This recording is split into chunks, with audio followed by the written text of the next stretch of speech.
Hello বন্ধুরা, তো চলে এসেছি টাচ কিচেনে। আর আজকে যেটা বানাবো সেটা কিন্তু বাচ্চাদের শুধু পছন্দের না, বাচ্চা থেকে বড় সবারই কিন্তু খুব পছন্দের একটা রেসিপি।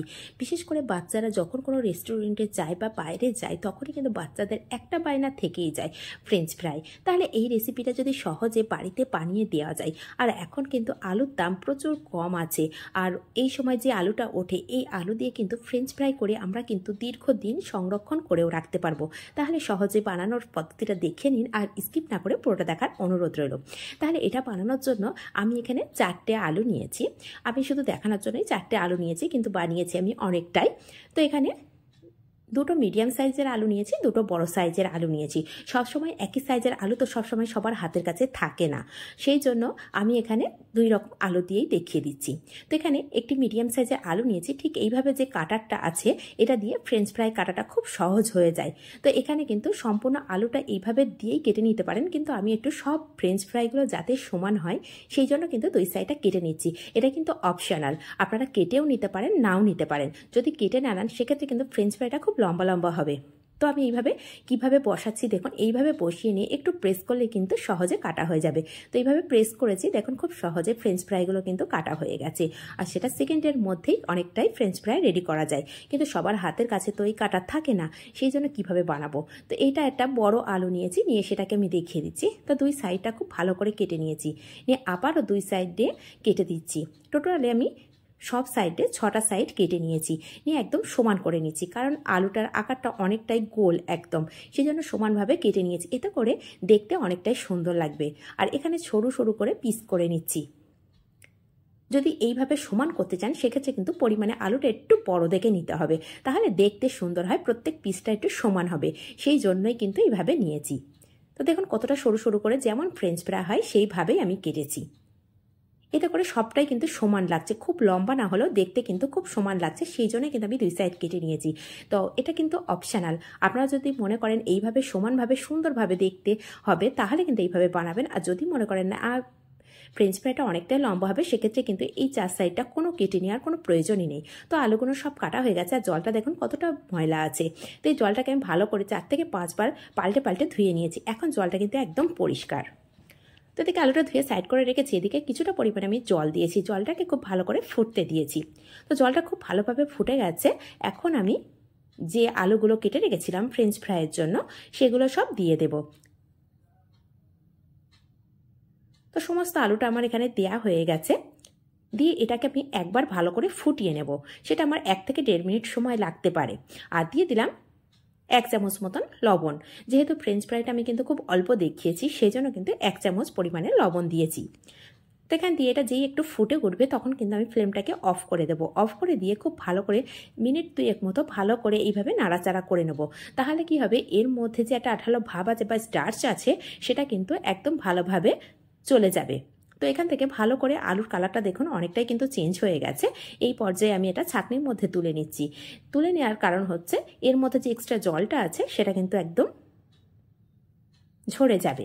তো এখানে একটা কিচেন টাওয়াল নিয়েছি। এখন যে ছাঁকনির মধ্যে আমি রেখে দিয়েছিলাম ফ্রেঞ্চ ফ্রাই আলুগুলো, সেগুলো একটু ছড়িয়ে দিলাম, দিয়ে ভালো করে একটু এইভাবে সমান করে ছড়িয়ে দিচ্ছি।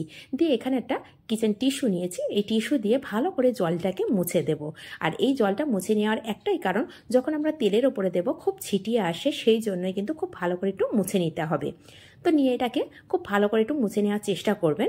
নিয়ে দরকার হলে যদি দেখেন জলের পরিমাণটা তাও রয়েছে কিছুর মধ্যে, সেখানে 10-15 মিনিট এটাকে হালকা হাওয়ায় রেখে দিলে কিন্তু একদম আলুগুলো শুকনো হয়ে যাবে। আর দেখুন আলুটা কিন্তু হালকা একটু নরম হয়েছে, কিন্তু একদম সিদ্ধ হয়ে যায়নি। তো এদিকে একটা কড়া বসিয়ে দিয়েছি, দিয়ে তার মধ্যে পরিমাণ মতো রিফাইন্ড অয়েল ব্যবহার করেছি। আর এটা কিন্তু একদম ডুবো তেলে ভাজবো, সেই জন্যই কিন্তু আমি তেলের পরিমাণটা একটু বেশি দিয়েছি।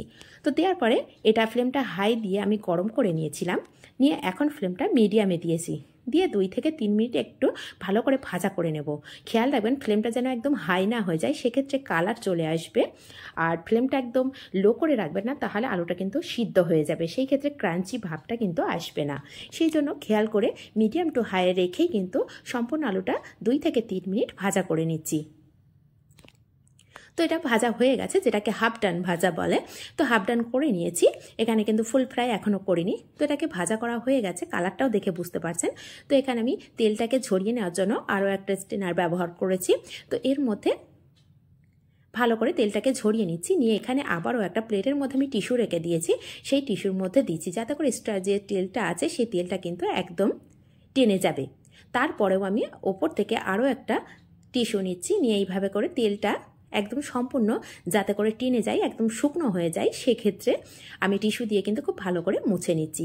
নিয়ে হালকা ঠান্ডা করে এটাকে কিন্তু যদি আপনারা সংরক্ষণ করতে চান, সেক্ষেত্রে এয়ারটাইট কোনো ব্যাগে বা কন্টেনারে করে আপনারা রেখে দিতে পারেন। এটা কিন্তু 6 থেকে 8 মাস রেখে দিতে পারেন। যখন ভাজা করবেন তখন বার করে কিন্তু এটা ভাজা করে নিতে পারেন।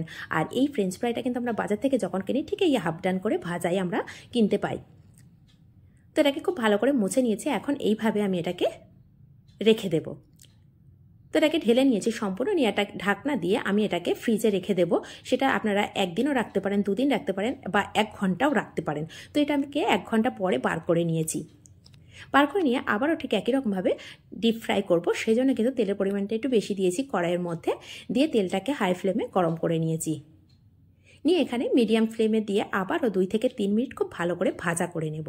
আর এই ভাজাটা সম্পূর্ণ ঠিকঠাক হয়েছে কিনা কিভাবে বুঝবেন যে ফ্রেঞ্চ ফ্রাইটা একদম ঠিকঠাক হয়েছে? যখন দেখবেন আলুগুলো সম্পূর্ণ তেলের উপরে একটু উপরের দিকে উঠে আসছে, তখন ভাবতে হবে যে ফ্রেঞ্চ ফ্রাইগুলো একদম পারফেক্টভাবে ভাজা হয়ে গেছে। তো দেখুন এটা কিন্তু তেলের উপরে একদম ভেসে উঠেছে, আর কালারটা দেখুন অনেক সুন্দর হয়েছে। তো দেখেই বুঝতে পারছেন যে কালারটা কত সুন্দর হয়েছে। আর যখন আমি তুলছি তখনই দেখেই বুঝতে পারছেন যে এটা কতটা ক্রাঞ্চি ভাব হতে পারে। তো একইভাবে সবগুলোই কিন্তু আমি ভাজা করে নেব।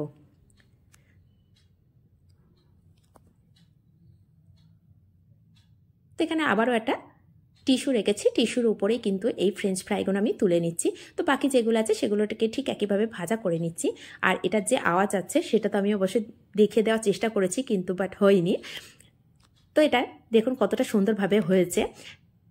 তো এটাকে আমি সার্ভ করে আপনাদের সামনে দেখিয়ে দিচ্ছি, দেখুন কত সুন্দরভাবে এটাকে সার্ভ করেছি। যদি ভালো লাগে এই রেসিপিটা, একটু যদি ভালো লেগে থাকে, তাহলে অবশ্যই লাইক করবেন, শেয়ার করবেন নিজেদের মানুষের কাছে।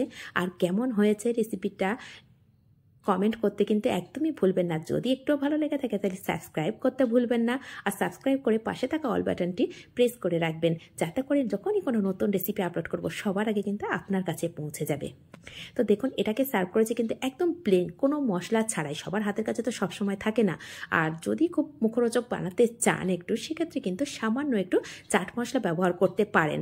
আর যদি সবার হাতের কাছে আরও একটু কয়েকটা জিনিস থাকে, সেটা অপশনাল, আপনারা দিতেই পারেন, কিন্তু সবার কাছে তো সবসময় থাকে না। সেক্ষেত্রে সামান্য একটু গুঁড়ো লঙ্কা, একটু গোলমরিচ গুঁড়ো, আর একটু সামান্য ধনিয়া পাতা কুচি দিয়ে ছড়িয়ে দিয়ে একটু সার্ভ করে দিতে পারেন। সেক্ষেত্রে কিন্তু আরও টেস্টি হবে। তাহলে এই পর্যন্ত